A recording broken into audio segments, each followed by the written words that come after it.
4 வழிச்சாலை பணிகள் கனமழையால் சேரும் சகதியுமாக மாறிய மண் சாலை.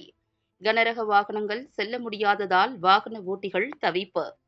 சுமார் 10 கிலோமீட்டருக்கு மேல் வாகனங்கள் நிறுத்தப்பட்டதால் 2 மணி நேரம் போக்குவரத்து பாதிப்பு. தருமபுரி மாவட்டம் அரூர் மஞ்சவாடி வழியாக உள்ள இருவழி சாலையை மாற்றி 4 வழி சாலைக்கான பணிகள் நடைபெற்று வருகிறது. இந்த பணிகள் ஏற்கனவே நிறுத்தி வைக்கப்பட்ட நிலையில் தற்போது போக்குவரத்து பயணிகளுக்காக மீண்டும் இந்த சாலை பணிகள் நடைபெற்று வருகின்றன. குறிப்பாக மஞ்சவாடி கிராமத்தில் தரைப்பாலம் அமைப்பதற்கு பணிகள் நடைபெற்று வருவதால் போக்குவரத்து பாதிப்பு ஏற்படாமல் இருக்க மாற்று சாலையாக மண் சாலை மூலம் பாதை ஏற்படுத்தப்பட்டுள்ளது. நேற்று பெய்த கனமழையால் மண் சாலையில் தண்ணீர் தேங்கி சேரும் சகதியுமாக உள்ளது. இதனால் இந்த வழியாக செல்லும் கனரக சரக்கு வாகனங்கள் மழைக்காலம் என்பதால் சேற்றில் சிக்கிக் கொள்ளும் என்று இந்த சாலையை கடந்து செல்ல முடியாமல் வாகன ஓட்டிகள் தத்தளித்தனர். சாலையில் சுமார் 10 கிலோமீட்டருக்கு மேல் வாகனங்கள் நிறுத்தப்பட்டதால் போக்குவரத்து பாதிக்கப்பட்டது.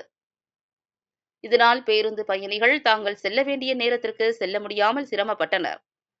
இருவழி சாலையாக உள்ள சாலையை 4 வழி சாலையாக மாற்றியமைக்கும் பணி நடைபெற்று வருவதால் ஆங்காங்கே சேரும் சகதியுமாக உள்ளது. இதனால் வாகன ஓட்டிகள் மிகுந்த சிரமத்திற்கு உள்ளாகினர்.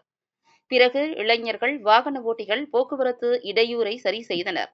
4 வழி சாலைக்கான பணிகளை துரிதமாக மேற்கொள்ள வேண்டும். அப்படி மேற்கொண்டால் மட்டுமே இதுபோன்ற சிரமங்கள் ஏற்படாது. மக்கள் செல்ல வேண்டிய நேரத்திற்கு நிம்மதியுடன் சென்று சேர்வார்கள் என வாகன ஓட்டிகள், பயணிகள் தெரிவிக்கின்றனர்.